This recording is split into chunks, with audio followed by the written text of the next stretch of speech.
ए police वालों, ए police police ए police ए police वालों, क्यों क्यों कर रहे हो ये तमाशा? तुमसे ज्यादा बदतमीज कुछ नहीं हो सकता। क्यों ऐसा कर रहे हो भाई? ये लगता बीजेपी वाले करवा रहे हैं।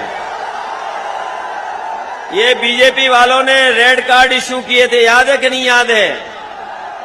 और एक जात के अधिकारी थे, एक जात के अधिकारी थे जिन्होंने अन्याय किया था कि नहीं किया था? वो पुलिस कप्तान जिसने चुनाव हरवाया था, याद है कि नहीं याद है? कल समाजवादी पार्टी की एक जनसभा आयोजित हुई थी कानपुर देहात और कन्नौज में। जनसभा इस तरीके की रही कि उसमें जन उत्पाद हुआ और कुर्सियां तोड़ी गईं, बैरिकेडिंग तोड़े गए, मंच तक पहुंच गए और स्थिति ऐसी रही कि अखिलेश यादव सिर्फ 15 मिनट में ही वहां से चले गए। और इसी पर हमारे साथ सुनील जी हैं। सुनील जी, जिस तरीके का उत्पात देखने को मिला, क्या कहेंगे? अभी तो सरकार बनी नहीं और उत्पात नजर आने लगा है। यार कहीं ना कहीं छोटे कार्यकर्ताओं को तवज्जो न देने के कारण इस तरीके का अपवाद देखने को मिला और इसमें सबसे बड़ी संदिग्ध भूमिका जिला अध्यक्षों की और प्रदेश अध्यक्ष की। सही तरीके का मैनेजमेंट ना होने के कारण इस तरीके के उपद्रव होते हैं और समाजवादी पार्टी में तो ये आरोप शुरू से लगते चले आ रहे हैं। ये कोई नई बात नहीं है, इनके यहाँ ये घटनाएं आम बात है। एक बार अखिलेश यादव का जब पहली बार मुख्यमंत्री बने थे, स्टेज बना था लखनऊ में, उस स्टेज में भी यही हुआ था कि अनियंत्रित भीड़ हो गई थी जिसके कारण स्टेज टूट गया था। जी, एक वीडियो भी जारी हुआ है। ए पुलिस वाले अखिलेश यादव खुद उसमें पुलिस वालों को संबोधित कर रहे हैं, तो एक मैसेज गलत जा रहा है ये तो। बिल्कुल बिल्कुल, जो भाषा शैली है वो भाषा शैली बड़ी एग्रेसिव है। जो आरोप अभी विपक्ष सरकार में लग रहे थे वही आरोप ये अपने आप खुद लिए ले रहे हैं। तो अखिलेश यादव की जो नगीने हैं, अगर अखिलेश यादव के नगीने की बात करी जाए, प्रदेश अध्यक्ष नरेश उत्तम पटेल जिस तरीके से टिकट बंटवारा उन्होंने किया, उसका क्या असर जो है ये जनसभाओं में दिख रहा है? बिल्कुल दिखेगा, क्योंकि जो जिताऊ प्रत्याशी थे उनको बाहर का रास्ता दिखा दिया, हराओ प्रत्याशियों को लेके खड़ा कर दिया। जो 2 दिन हुए पार्टी ज्वाइन की, जो सालों से पार्टी के लिए समर्पित थे उनको बाहर का रास्ता दिखा दिया। तो कहीं ना कहीं प्रत्याशी के अंदर नहीं जन आक्रोश, तो जो समर्थक है उनके अंदर तो कहीं ना कहीं जन आक्रोश भरा हुआ है। ये कानपुर देहात में, रसूलाबाद में भी जिस प्रत्याशी को इन्होंने अपना मतलब प्रत्याशी बनाया, कमलेश दिवाकर, ये भी बसपा से थे, बसपा छोड़ के समाजवादी आए हैं, तो रोष तो होगा ही कहीं ना कहीं। और जिला अध्यक्ष को लेके भी इनके अंदर काफी विरोध है लोगों के अंदर जी। कार्यशैली सही ना होने के कारण लोग इसका विरोध कर रहे हैं, लेकिन आला कमान को पार्टी के अंदर दिखाई नहीं दे रहा है। ये भी बताया जा रहा है कि नरेश उत्तम पटेल के नगीनों में प्रमोद यादव जो जिला अध्यक्ष हैं वो आते हैं।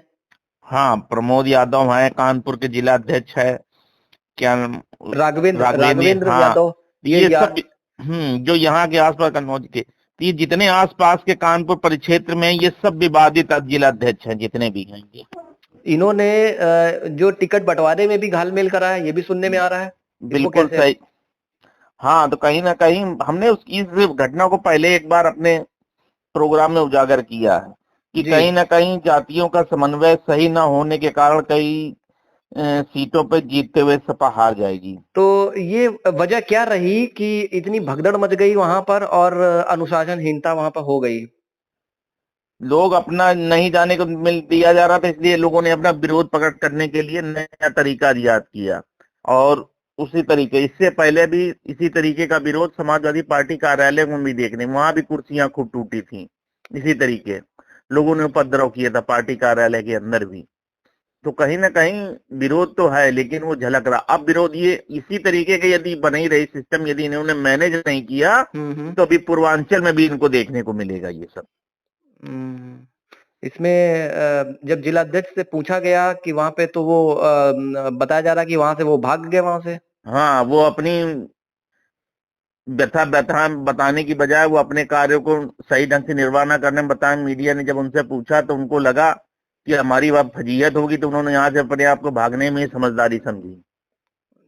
तो ऐसे तो क्या प्रदेश जीतेंगे जिस तरीके से ये इनकी कार्यशैली जवाब दे रही है, जिस तरीके से ये काम कर रहे हैं और प्रदेश जीतने में और सरकार बनाने में फिर किस तरीके से ये आगे निकल के आएंगे? अब ये तो वक्त बताएगा क्या इसे क्या करेंगे।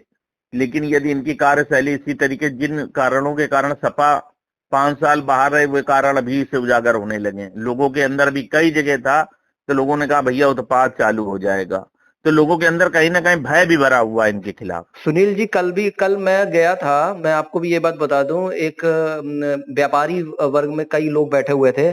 जब उनसे मैंने पूछा कि इस बार क्या समाजवादी पार्टी की उम्मीद है आने की, तो उन्होंने कहा कि भाई देखो, मैं तो कोई राजनीतिक व्यक्ति नहीं हूँ, लेकिन समाजवादी पार्टी अगर आती है तो गुंडागर्दी इसमें बढ़ जाएगी। तो एक साफ संदेश है उनको, सपा का अगर आना होता है तो बहू बेटियों को निकलना, बता रहे थे, मुश्किल हो जाएगा वहां पर।